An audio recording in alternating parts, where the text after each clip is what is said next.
All right, guys, we are back here. I feel like I haven't recorded one in a while, but nonetheless, we keep it moving. Our next guest is somebody I found on TikTok. If you've noticed of late, most of the guests that I've gotten are from TikTok because there's a lot of good. I don't know if influencer is the right word, but whatever you want to call them. There's a lot of people out here doing some really cool things, and they're using their voice. And I always respect people who can be vulnerable and can be open about their pain, their trauma, and so on, because it's not easy. Sometimes I forget that, but it's not easy. And this guy I found towards the end of last year, and trying to work it out, and here we are. So anyways, buddy, you want to tell us your name and a little bit about yourself? Yeah, absolutely. My name's Ryan Deachman. I'm a musician, producer, audio engineer from Chichester, New Hampshire. I currently live in Concord. I work with a handful of artists on their music. I work with people with disabilities and mental health issues. And yeah, it's pretty much the gist of it. No, that's all right. Yeah, no, that was one of the things that captivated me about you. But what made you, like, we were talking off, I don't know what to call it, but off air, but like off the recording. What was the thing that really like pushed you to really like open up about your own struggles? I think for me, I guess I'll start with my story. Sure. I received a traumatic brain injury when I was 16 years old. I got tackled into a filing cabinet by a student that didn't have their aide with them, who was supposed to be watching him. And I had to, after that, I proceeded to go through 9 months of rehabilitation. I had to learn how to read again, write, pretty much everything. Ended up, after that, I didn't need glasses before that. I now wear glasses. I have double astigmatism, and there's a bunch of other stuff. But yeah, I received that head injury, that traumatic brain injury, and I had to, recover through all of that. And it took a long time to get to where I am now. When they first diagnosed me, they gave me the brain capacity of a 10-year-old, and I was 16. Wow. And so I'm 33 now, and I'll be honest, I still feel like a 26, 27-year-old kid. Like, I don't feel like I feel mature, but I don't feel the same way, and that makes sense. But yeah, needless to say, after that, I went through a lot of struggles. I became an addict. I was an alcoholic for 5 years. I was using opiates and other substances, and ended up in trouble quite a few times. And just, but yeah, over the years, I eventually got sober. I've been sober for it'll be 9 years in May. I've been off opiates it'll be 7 years, around the same time. And thanks, man. Thank you. So over time, I just slowly started reaching out to people. I had people telling me, you could be a drug counselor, you could be this, you could do that.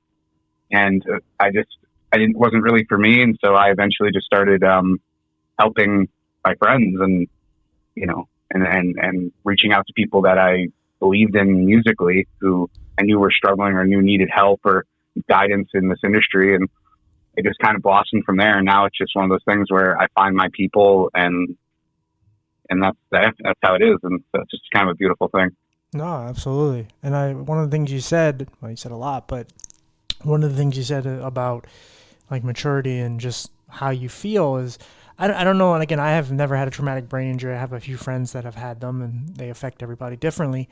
But I know as far as life, like I took so long to really adapt to my new lifestyle with my vision.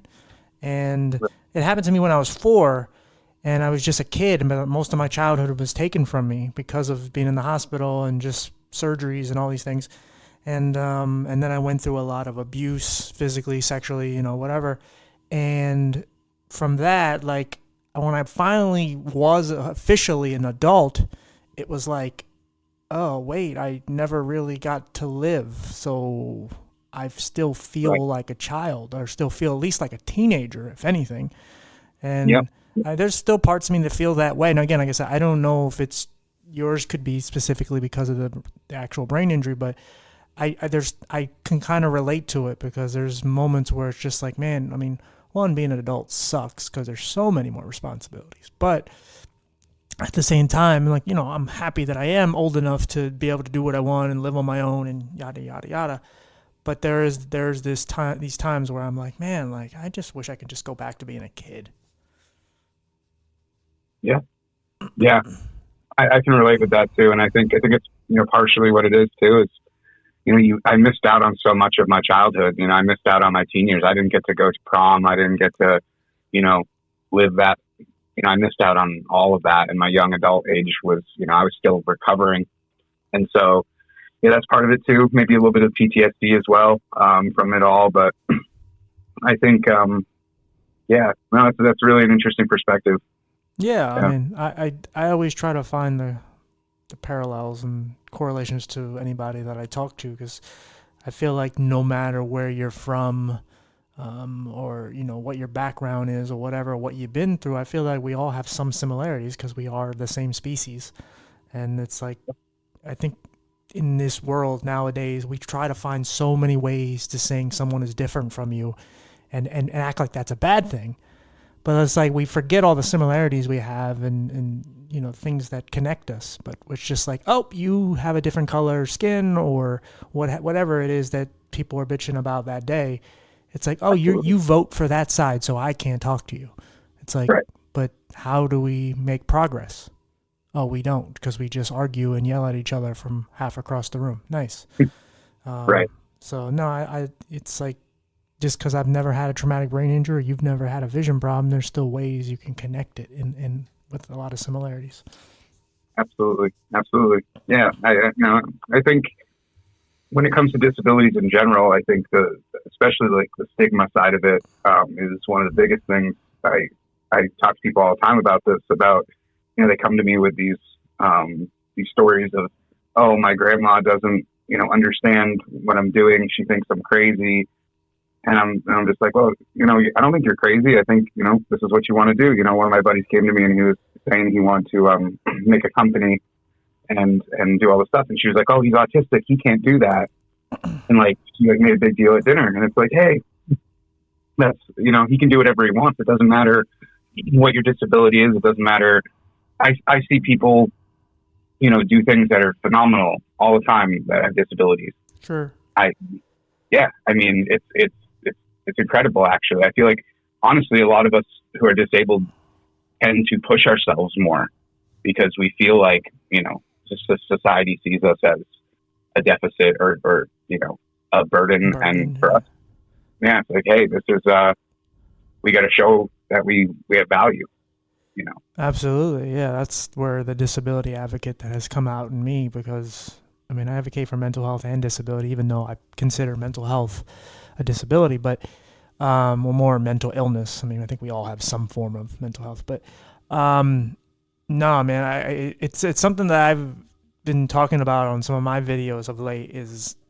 And it's I'm 36. I'm 3 years older than you. Just now, I'm starting to realize, like, I'm starting to feel like I belong in this world. I know that may sound stupid, but like, I'm like, because forever, I always had this identity crisis and I always wanted to try to be like able-bodied or sighted people. And I always tried to do it their way, knowing that I would fail. And now it's like, I have my own way of my style. I have my own way of doing things. I do things my way, not because I'm, addicted to authority or anything like that. I just do things my way because that's the only way I know. And as I've done that over the years, I've learned to love myself and I've learned to accept all my flaws and so on.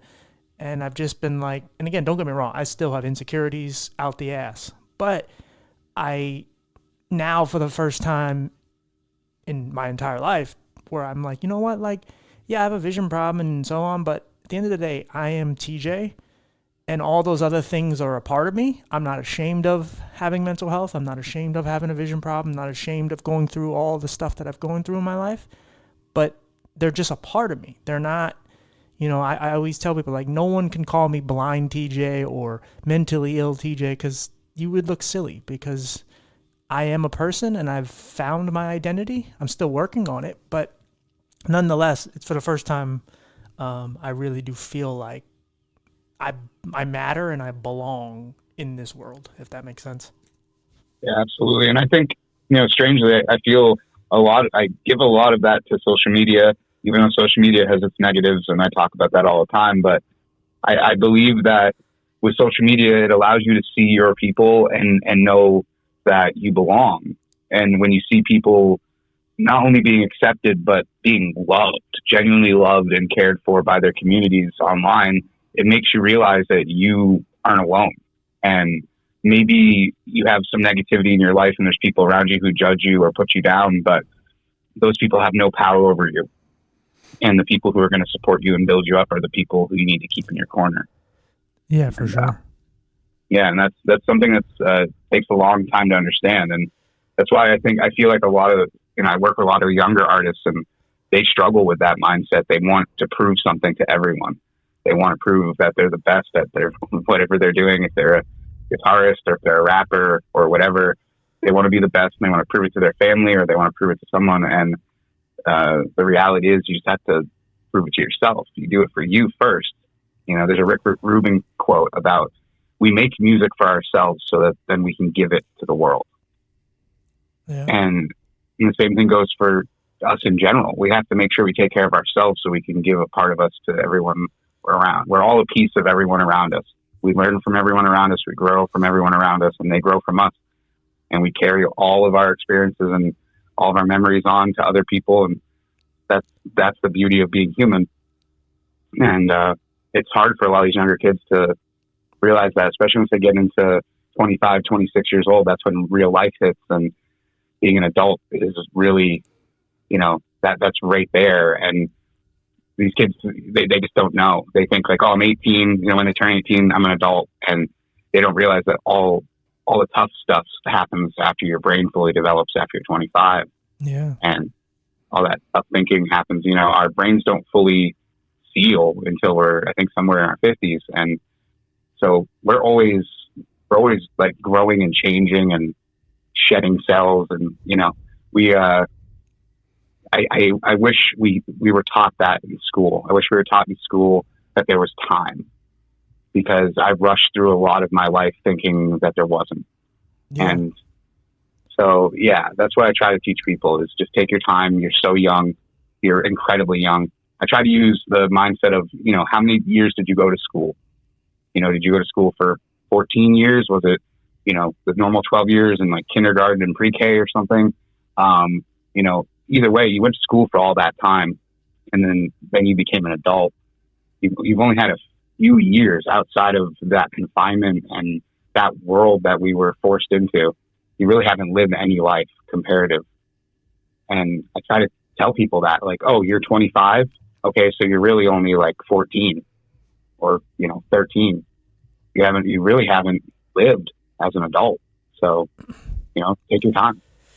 Yeah, and then, because you and I are very similar in age, is like I still remember when we didn't there was no internet in school. Right. And we had bullies. I got bullied in school, but I didn't get bullied online. It didn't follow me home. We didn't have mass shooting drills. Like, we didn't have a lot of the traps that there are now. Sure, you still had sex and alcohol and drugs and stuff like that. Abusive teachers or what have you, and bullies and things, but they have all that plus what the extra stuff that they have now. And there's just so many more traps for kids to get into, adults to get, young adults to get into, to where it unfortunately nowadays people are kind of defined by one or two things. It shouldn't be that way. But there's a lot of kids that are making really bad mistakes just because they're immature and they're dumb, and then their life is, people define them based on those particular incidences, and it's hard. Like I know you said you became an addict. The only reason I didn't do drugs or drink is because I was a petrified kid, because I was afraid of everything. If I wasn't, and I had a friend that was saying, "Here, do this," I probably would have done it. So I got lucky in that aspect, but I know a lot of my friends that I hung out with, they were all into all kind of stuff. I just didn't partake in it myself. But like I said, everything has just been magnified even more now, more than ever. Yeah, it's And very normalized, and that's another thing I try to talk about with people too. Is I'm in a bunch of groups for recovering alcoholics and recovering drug addicts and stuff, and I I see such a trend, especially as we were talking about in the young adult realm. Excuse me. Um, I see a trend where there's this mindset of I don't matter because my peers are don't care about me. I'm the bottom of the rung. Nobody wants to hang out with me. I have no life. Da da da da. And so then they go to drugs.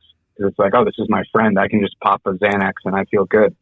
And I see that very often. And a lot of time I have to, explain to these, I call them kids because they're still kids, and they don't even fully grasp why they're doing what they're doing, and they don't know that the addiction and it has nothing to do with the drug. It's all about them and their traumas and what they need to deal with behind the scenes.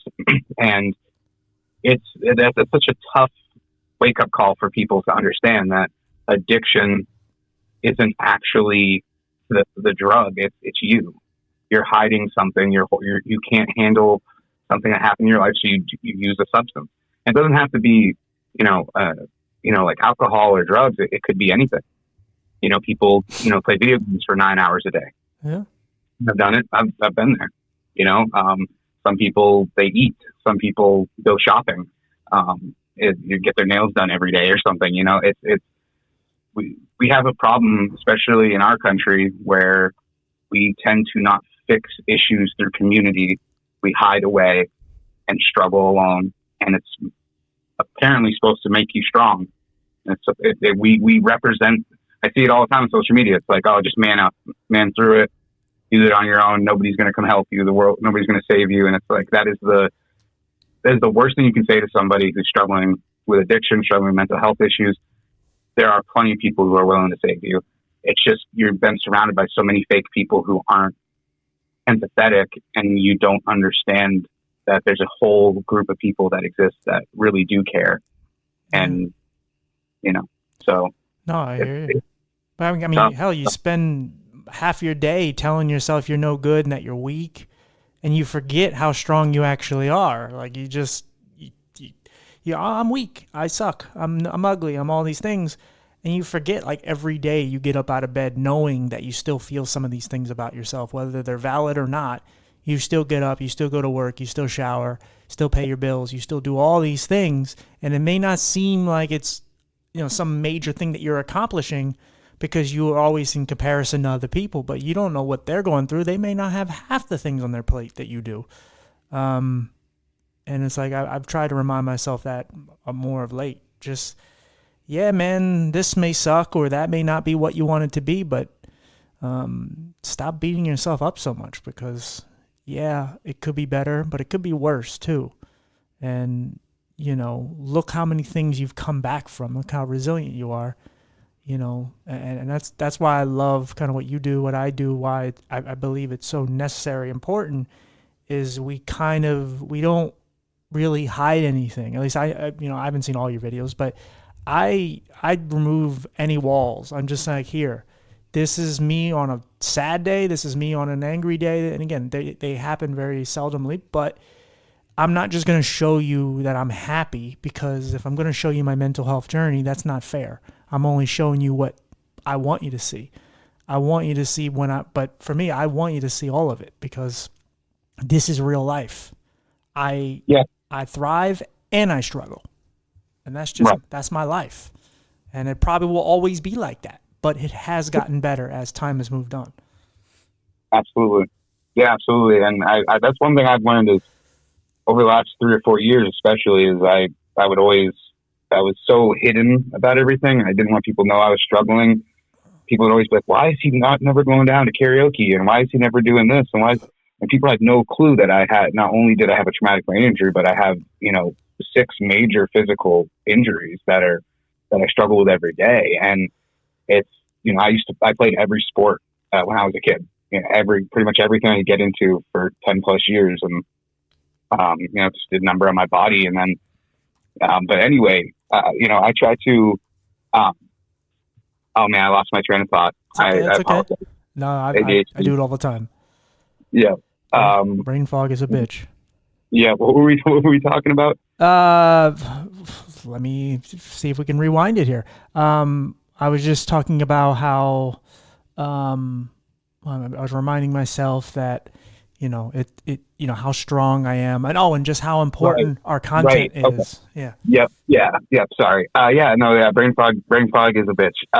Yes, it is. So I've learned to be more open. I've learned to be more open about my situations. I voice to my friends when I'm struggling. I don't hold back anymore. And I used to do the exact opposite, and I was miserable. And it's changed my life, honestly, being more open with people and being more vulnerable. And, I'd always be told when I'd go and play music, I was so humble. And in my brain, I'd always be like, I'm not humble. I'm horrible. And even though I wasn't, and I'd always put myself down, even though I'd always be there for other artists and supporting them and sharing their work. And, just like literally being a fan of other people. Yet I still felt like I was, because I had people, I've had people in my past make me feel that way. So I felt like I couldn't love what I was doing anymore. Yeah. And so so that became a struggle. But over the last few years, I've realized like, hey, if I'm just open about my situation, especially, I write these songs that people hear and they go, what's this about? Is this about you, or what is this? And I'll release a song and somebody will be like, how can you write about this? Like, how can you tell people this stuff? I could never. And it is the only way to truly heal, is to put something out there for people to understand who you are, that maybe they can relate to, that could help them. And for me, it's like, there's no better high than putting out a song that means so much to you and having it connect with other people. So I very rarely write music that doesn't have meaning. No, that's awesome.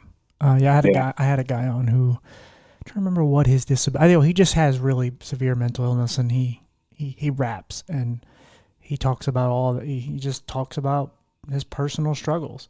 And like I said, I don't have any gift of any kind of artistry, especially with music, but I use my voice, and it helps me to kind of fight my demons, because there's a lot of times that I'll just sit and fester in this dark place where it's just like, hey, you're no good. Like, for instance, one of the things I do as a hobby is I like to bowl, and bowling with a visual impairment, bowling is not easy anyway, but bowling with a visual impairment is even harder. And I never give myself any leeway or any credit. I'm just like, oh, you suck. You got a 120. Oh man. And it's like, dude, shut up. You can barely see the pins. Like, they're so blurry. Like, but for me, I guess my way is trying to toughen myself up is don't use any excuses. So it kind of has backfired in some ways, because it's like, it's nice to be strong-willed, and there's always room for improvement. But there's times where I'm so hard on myself, and it just takes me down a peg during that day. And it's like, And so like I said, that's why I talk so much about my stuff, because I struggle with some of the most simplest things at times. And I'm 36 years in with this life, and I'm still doing some ridiculous crap that it's like, TJ, what are you doing? Why are you trying to sabotage your own life? Like, why are you not trying hard enough, or whatever? And some of it is valid and some of it isn't, but nonetheless, it's just like, I am so hard on myself. That's why, like, I think I've gotten to a point now in my life where, like, criticism towards me by other people does not hurt me, because I've said all that stuff way louder, way more aggressive in my head. Exactly. So it's just like, even conversations like this, it helps to cope. It helps to deal with it. And I feel like the more you talk about it, because when I first opened up on the podcast and on social media about past traumas and just all of it, I was like, man, I'm reliving this shit again. This sucks. Like, I'm depressed about this. And then it just became just things I talked about, and I realized it helped people, and I'm like, oh, okay, like this is easy. I mean, it's still, sometimes it'll take a little out of me, but for the most part, it's like, this is okay. And I'm letting stuff out. I'm healing, and that's all that matters. Yeah, absolutely. I agree. And it's funny you say that about like the healing and I have, when I have clients in, it's funny. I have two different types of clients. I'll say I have the clients that come in who are very talented and incredibly talented to the point where they could make it if they really push, kind of people. And then I have the people who are incredibly passionate, and those people are usually ones that make the better music. And that's not like hate on anyone. It's just how it works, because you come in and you're only thinking about making a song or making music, and you're really skilled and whatever. You're not going to have the emotion behind it. And I find a lot of the time when I'm working with these people who are very passionate, very emotional people, they tend to heal very quickly through a lot of their struggles. They'll even if we're doing just some fun recordings where it's like a cover song for them or for their family or something, um, they'll leave the studio with a different mindset, and they realize quickly that they have value, and their feelings matter, and they can put that into a song, and people can not just listen to the music, but they can feel the emotion that is coming from it. And I try my best as an engineer to convey the emotions I'm hearing and feeling from them, and I try to amplify that and bring it to the audience. And so it's kind of a really cool thing to watch. It's cool watching people, and it's even cooler when those people who are talented start to show some emotion and start to dig deeper. And you start to see these people go from somebody who's wearing a mask all the time, trying to hide away from the world, to this social butterfly who, it would never do half the things they're doing now. And for me, there's something special about music when it comes to healing the soul and healing the mind. And it's why I do what I do, because I love to see people grow, and I love to see people overcome their fears. Yeah, and one of the things you said, because that really resonate with me. That makes a lot of sense. Is healing, how much faster you heal once you start really opening up those wounds. And because I know for me, as life is going on, there's been other challenges that have come along the way, and they have just kind of bounced off of me. And depending on the severity of it, but I would say 8 out of 10 of them, it's just like, oh, like 5 years ago, that would have put me in a depression coma, but that has no effect on me right now. That's odd. And then you realize, oh, I love those realizations. I love that. Yeah, right. Like, and there's times where I've had to say to myself without being conceited, but it's like, damn, dude, like, how strong are you? Because Yeah. I don't know many people that can get through this, and you're doing it with a smile, legitimately, not some like dark, like twisted smile. This is real. Like you're okay. And then again, like with our disabilities, like we forget, like when I go to the gym or wherever you go, like whatever we do, it's like, yeah, I'm doing it in pain. I'm doing it in mental or physical pain, both a lot of times. I'm doing it with blurred vision. You're doing it with all the ailments that you have. We just think that it's like, because it's become a normal for us, because we get up every day and we're used to being in pain. We're used to being anxiety ridden or depressed or what have you. Right. I'm used to my vision being the way it is. I don't have any problem with the way it is as long as it doesn't get worse. So for me, that's like when I go to the doctors, like good news means everything is the same. And it's like, Right. okay, cool. But I don't take that and just go home and be like, oh man, that sucks. Like for some people, like they want progress all the time. And I'm like, no, like, Yeah. this is progress. And I like I said, healing has helped so much in being able to address and open up myself to people and the world about all my issues and all the things that I've dealt with. It has normalized it in a way, and it's made everything okay. Right. It doesn't mean I won't have a day of sadness or won't have a day of feeling sorry for myself. But most days I just get right up and punch myself in the chest and say, keep going. And Right. here we go. Round 4,602. Yeah, exactly. I mean, yeah, today was my down in the dumps day. I felt like crap last night.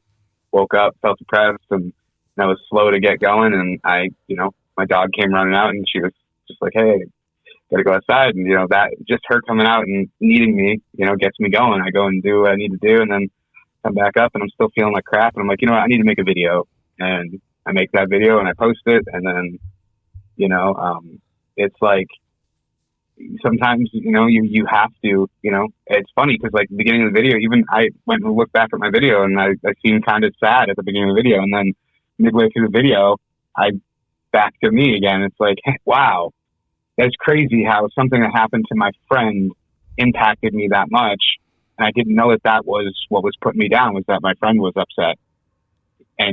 But there you go, you learn in real time what's going on in your brain. And yeah, we got to be more patient with ourselves, give ourselves some more grace, and pay attention to ourselves more. We're so focused on our phones and whatever else, and distractions and people's opinions. Sometimes you don't even know why you're sad.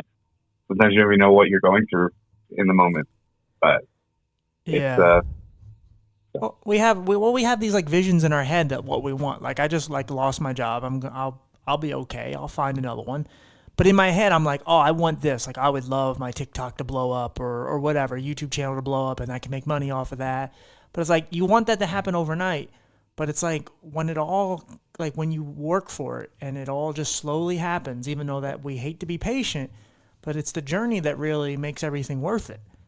But we're so in a rush because we're just panicked and, again, some people's circumstances are different. But for me, it's like, I know I'm going to be okay. I don't even know why I'm going to be okay, which is also progress, because I used to just be so pessimistic, so negative. Now it's like when I get into a jam, I don't know if it's because my faith has gotten stronger. I don't know what it is, but I've literally I feel like everything's going to be okay legitimately. And years ago, I would just be like, oh God, I'm never figuring this out. Well, it's interesting you bring that up, and I don't know exactly fully what you mean by faith, but I can assume spiritually in some way. Right. I feel, it's interesting. So I'll tell you a story. So when I was 12 years old, I almost died. I got toxic shock syndrome, which is what Anna Nicole Smith died from. Oh, okay. Yeah. And it's really like it's like 80% chance you die. And so I got really sick. I ended up in Boston Children's Hospital, and I had signed away my organs. Like it was game over. I had like 6 hours left, and the doctor came in, talked to my mom, and everything. And I remember laying in that bed, and I said to myself, I was like, I'm just way too young. Like, why? This makes no sense. And I just remember sitting there, and I just started praying. And I wasn't religious. My dad was, but I wasn't really religious. And I just started praying, and I was like, I'm too young. Like, save me, please. Kind of thing. And like 5 minutes later, this tech comes running down the hallway, still in like their lab coat and everything, holding a vial. They come running through my room, and they're like, "Kid, you're gonna be okay." And they bust open, they open up one of the saline bags and they put it in. And I remember my body went right to the roof, like The Exorcist style, because the infection was all through my blood. And so I went all the way through the roof and came back down, and I remember the doctors coming in and giving me pain medication, saying you're going to be okay. Like they were all panicking and everything. And it's funny because you would think that something like that would make you believe, would make you hold on to that forever. And I didn't. And through all my struggles in my life, I didn't hold on to that. And recently, the last 2 years, especially the people around me and just seeing things happen, I don't know. Again, I don't want to go too deep in it, but no, you're good, brother. You're good. If you believe, you know what you see, and there are times when we are at our lowest, where whatever the universe, whatever you want to call it helps. Things happen randomly out of nowhere for you. Like you said, you just lost your job. I'll pray for you and I know that something will happen. And as you said, you're not worried at all because Yeah, and that's the thing. I worked hard to put myself in this position to where I got ahead financially. I mean, I'm not rich or anything, but I I gave myself safety nets in case this would ever happen. And I had a lot of guidance, and yeah, like I will say, like up until the last so many couple years here, like my faith was not very strong. I always felt like there was somebody with me, but I didn't know what, and I still don't really know what. That's what I think. That's the beauty of how we feel, is like we don't have all the answers. We don't pretend to, but there is something more than what we can see, and I do believe that. And I don't care if somebody wants to say God is a woman or a man or what. I'm not getting into any of those arguments, but I do feel like somebody has my back. And Exactly. does he always do what I want? No, but they're there and has helped guide me through things. And I don't think he just does everything for me. I feel like there's a lot of work that I have to do, but I feel like he gives me choices and gives me doors to open. And if, depending on which way I go, this is how my life is going to go. And I still have the steering wheel. Just sometimes he turns it and goes, maybe you should go that way. Right. And so, no, I appreciate that aspect, because I always said two things I don't like talking about on here is religion and politics, because people have their minds made up before you even say a word. Right. But I've become more spiritual in the last couple of years here, because I've felt something like even some of the lower points that I've hit in recent years, I always felt like I was going to come back up for air and I was going to be okay. And I'm like, that's new. Like, I never felt that. Like, I always felt like I was alone and that I was cursed and, and broken and all these things. And then it's like, nah, man, I'm a little fucked up. I'm not going to say that, because I've been, I've been through a lot, but I don't mind my fucked upness. Like, I'm all right. Like, I'd rather be me than anyone else. Like I was saying to you earlier, because, this is I'm the only my version of myself is the only self I know how to be. I can't be anyone else, because I did that for a long time. I pretended to be anything but what I am today. And I realize what I am now is eons beyond anything I ever tried to pretend to be. Right. Yeah, no, absolutely. And, it's, when you look back at the person you were before and you see who you are now, and you go, man, would I hang out with that person I was before? And you go, no. And you start to realize why a lot of things happened in your life and why things didn't work out or did work out, or, but yeah, no, it's definitely it's an interesting thing to think about. I try to talk to people about this all the time in a way that isn't religious based. But it always brings it up in some way. I'm not religious. I've studied theology my whole life. I've read plenty of religious texts. I've studied mythology, and I'm very big into history. So sure, I've delved, and I'll tell you one common thing that always occurs in every mythology and in every text and book. And the one thing that recurs over and over again is that we have more power than we think we have. We look at ourselves and we go, we're human. Well, here's the thing. There's a lot of other mammals on this planet, and we're the only ones who can talk. We're the only ones who can communicate, who can build together, who can share resources and pool ideas and bring each other up and raise each other up and raise each other's families. And we're when you look at the closest thing to us, we have bonobos and chimpanzees, right? And they're fairly intelligent. They communicate very well. They use tools. They have good community building skills. But I find it very odd that us as humans, especially if you look at our history, from the start of Homo sapiens and all the other offshoots. But when you look at us, when you look at the history, there's no sign of this type of behavior that we are exhibiting, where we care about each other. You reached out to some random person on the internet thinking, hey, maybe this will be a good interview. You had no clue that I would be able to give you, a good interview. You trusted it, but you use your judgment, right? We have something divine within us Yeah. no matter what. And it's obvious. We have the ability to feel each other's presence. I know probably for you it's even more so because of your vision issues. You probably feel this more than even me, is that when you know when somebody's struggling, you can almost feel it. Yeah, You don't 100%. need you don't need a text message. It's just, man, I just got a gut feeling.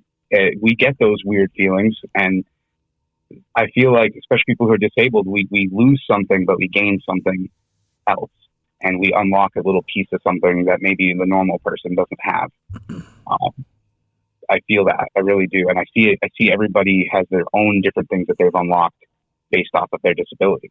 Yeah, Um, we call it. Some of us call it our superpower right, because I mean you're 100% right what you were saying because I mean 85% of the stuff you said on here I didn't know, and I didn't know what you were going to talk about. I knew you had a story. I had a feeling about you. I could tell. I mean, you said some things in the videos that I've watched, but I didn't know half these things, and or more than half of them.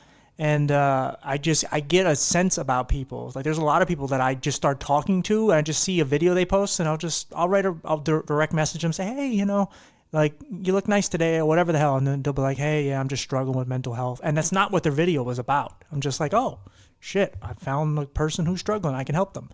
And it's very important. But yeah, with the vision thing, I think where it's come out of me and my little superpower beyond just being able to navigate life, it's just like, yeah, there's a lot of things I can sense that seem more obvious to me than it does to the regular, just the average person. And that's just having, tapping into the disability that I have, and we all have our own way of doing it. And I'm like, yeah, there's things I see that most people don't. And it's kind of the whole irony of the whole thing. right, right, yeah, absolutely, yeah, and I get that. I might not have a vision issue, but I have a thing called synesthesia, which like most people with synesthesia have, they see like shapes, like geometric shapes. Mm-hmm. And so they'll hear music, they'll see it in shapes or stuff like that. Like I have a friend who can like physically see music. It's incredible. But for me, I can like feel it, like, and I feel it more than the normal person. And to the extent where it can affect my vision weirdly. Like there's some, like I'll get like vertigo and stuff if it's like too intense. Right. But yeah, it's really interesting. It's really interesting. Like when people talk to me, it's like I'm getting punched like in the chest. So like if somebody like yells at me or somebody's being like aggressive with me, I'm like physically feeling it, like, whoa. And when I try to explain that to people, it's interesting. But yeah, that's kind of something I've been dealing with that since my head injury. A couple of years after is when it started to happen. So yeah, I mean that's why I stay so strong on like spreading positivity about having a disability, because but also showing the down days too. But at the same time, it's like, nah, man, it's not all good, but it's definitely not all bad. And I don't care what disability you have. I know so many people that with every disability imagine, and they've all found ways to thrive while in a wheelchair, while being deaf, blind, yada yada yada. And it's like you can do some great things. Yes, some people may treat you like you're cursed and that you have the plague, and some this world is not entirely made for you, but make it work for you. So that's all that's all I've done in my life, is I've had to make life work for me. Is it easy? No. But there is no easy route with a disability. Right. There's none. There is no blueprint to just be like, hey, if you lose most of your sight, if you lose your legs, whatever, like do this. No, there is none, because first of all, whatever worked for them might not work for me anyway. And so it's like, and then you throw mental health on top of it. It's like, for me, I mean, I've always said, if I had a choice of getting all my sight back, or half of my sight, or some of my sight, or just clearing my head of all the demons, I want the demons gone. So the sight, and the sight is technically more severe, but I've learned to live with it. I've learned to tap into it and make it work for me. And I'm still trying to get a surgery to help it. But if it doesn't work, I'm gonna live and I'm gonna figure it out. I'm gonna survive. Right. And with the mental health, I'm gonna thrive, and I'm gonna thrive with that too. Yeah. Because I don't Yeah. know about you, but my bad days, they don't carry on for weeks and months anymore. No. Now No. they're like hours, Right. maybe Right. maybe one day tops. That's just proof of a lot of hard work. Yeah, absolutely. And I think we forget, because like I guess when you work at a job that's very hard, you're working hard because you're sweating, and you're the production, whatever you're producing a lot of it. But when we're working on ourselves, we forget how hard and how much time has passed, because we're not physically exuding any energy or anything. We are just thinking and we're just processing.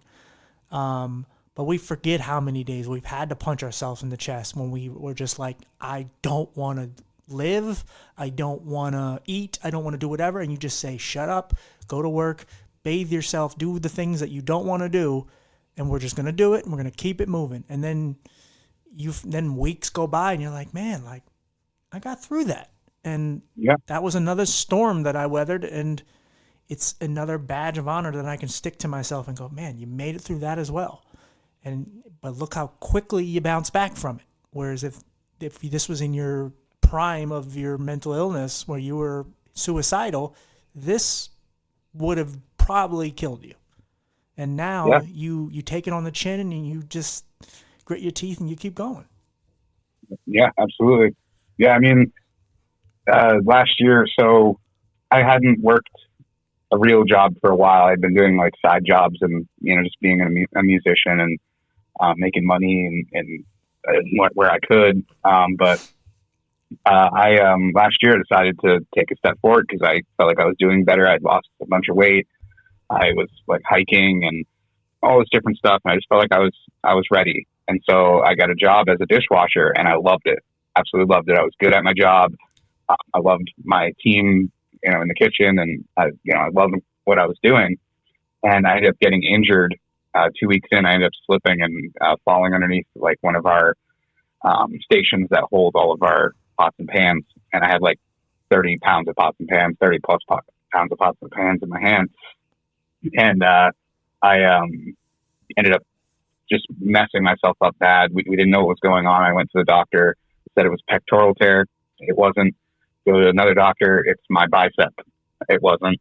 Go to another doctor, it's my shoulder. It wasn't. So I just went through the ringer for 6 months straight, going from specialist doctor, until finally my aunt, who passed away recently, sadly. Thank you. She worked in an orthopedic office most of her life, and my mom had said, hey, maybe we should reach out. And we reach out, and turns out it's my neck. So we go there, and she's like, yeah, this is what's wrong with your neck. So I go and get treatment for that, MRIs, all this stuff. 6 months in to that, I find out that it's actually a compound injury. It's not just my neck, but I actually have a tear inside underneath my shoulder where your pectoral muscle meets, and the nerves are being pinched.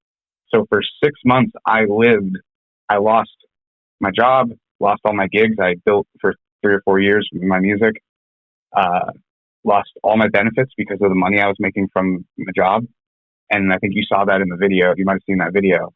And so I ended up getting through all of that, struggling, like not being able to use my left arm for most anything, like constantly twitching, nerves going crazy, just going from numbness to pain to numbness to pain to shocks. And my face was twitching. Like everyone thought I was on drugs because of it. It was horrible. But through all of that, I had some major lows and some major, issues. And the whole time I had my friends there with me, I had my family to get me through. And I had myself for once, for the first time ever, I had my own back. And that was the first time, that was when I realized that I was going to be okay, was when I first said to myself, like, you got this. You're not going to break. You're not going to end up, having a mental health issue. You're going to get through this. And I did. And I came out even stronger and still not fixed yet. I still have to have surgery probably. But I still, doing what I got to do to keep myself good. I lift weights every day. I try my best to keep in shape so I'm not struggling so bad. I'm still dealing with all the pain and the numbness and stuff, but because that's life. I think you don't realize how strong you are until you get to that breaking point and you don't break. Yeah. I mean, look, for me, I've always said, like, we all have a breaking point. I just hope I never see mine. Right. But I don't know what mine is. And I don't say this in a cocky way, but like, I don't know how to give up. I just keep going. There's things that happen to me and I just go, like, I don't even think about giving up. And if I do, it's like a 5-second thing where it's just like, oh, hey, there's always this alternative. You can end your life. And it's like, yeah, I just shake my head and go, that's bullshit. That's not happening. And then you just keep it moving. And I remember like recently, I had like a mental health breakdown, and then I went from that where I wasn't sleeping, and then I had trouble peeing. So then I had a catheter in for a few days. I was just miserable.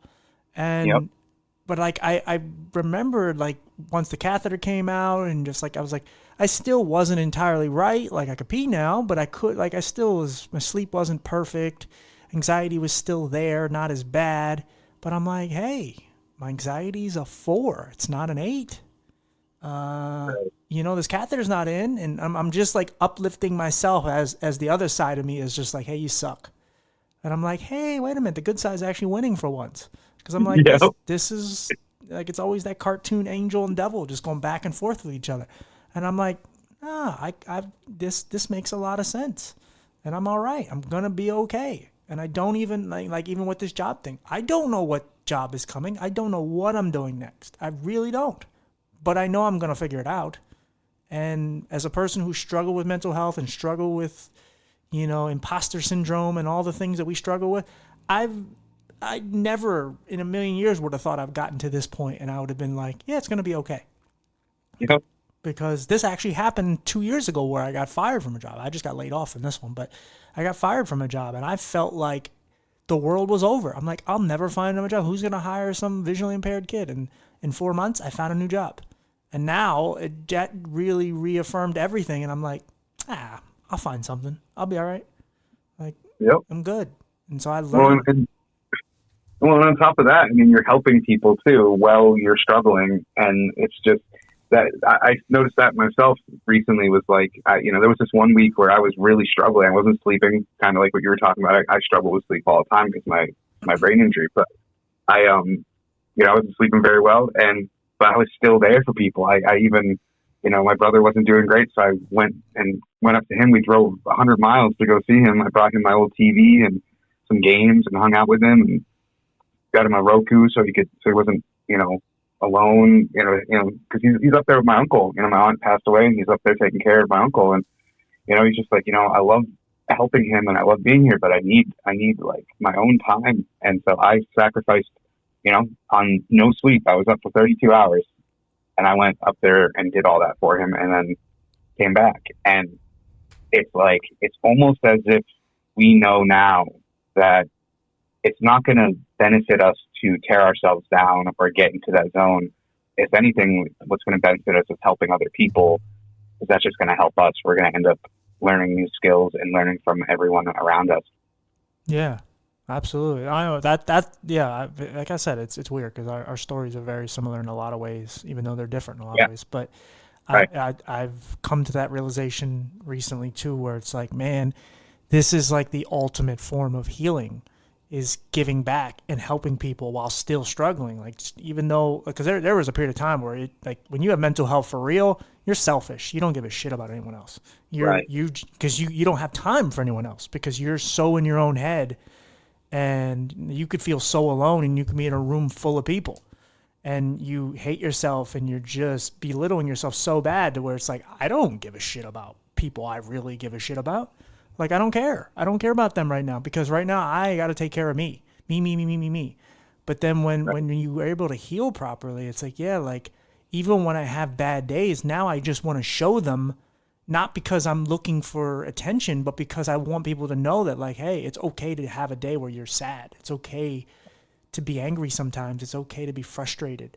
because this is life. This is true emotion. This isn't, it's always in the intention of helping others. And yeah, that's something I've really learned, that because you always doubt everything, even like, oh, I haven't healed because I still have depression, I still have PTSD, and I still have that. But though when you really look at it deeper and you zoom out and you see the full picture, you're like, oh no, I'm 100% healed. I'm not fully healed, but I'm healing. And the way it's shown is how I act, just on autopilot, where I'm not thinking about doing something. I'm just doing it like I want to help people. And it's not like I wake up today and go, who can I help? It's just something I do, not because I'm a great person. It's just, that's become one of my basic instincts now, is just wanting to motivate and, help others. And that's part of the healing. Yeah. Yeah. No, I mean, it's exactly what you just said is what I said to one of my friends the other day, because they were like, do you ever have time for yourself? I'm like, I always have time for myself. Like, if I didn't have time for myself, I wouldn't be helping people. I'm disabled. I'm not working a job. What's a better thing to do than to be there for people? Yeah. Absolutely, my friend. Absolutely. Well, let's wrap this up. We may do one down the road. We're gonna end the podcast. I still want to talk to you a little bit after. Yeah. But is there anything you want to promote? I don't care. Whatever it is, promote it. Yeah, I mean, if you guys want to check out my music, you can find me online, Ryan Anthony Deachman, DEACHMAN. And, I got a song coming out, in 2 weeks. If you want to go check it out, talks about being in, a narcissistic relationship. So, yeah.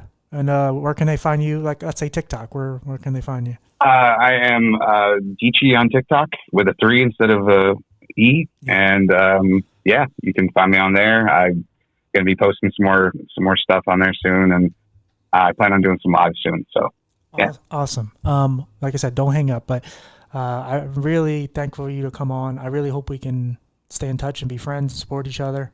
Absolutely. And I was gonna say this before we even started recording, but seriously, if you have a down day, you need someone to talk to, please just reach out to me. Sounds great. Sounds good to me. And all right, guys, we'll be out of here. We're going to go finish our conversation, and thanks again.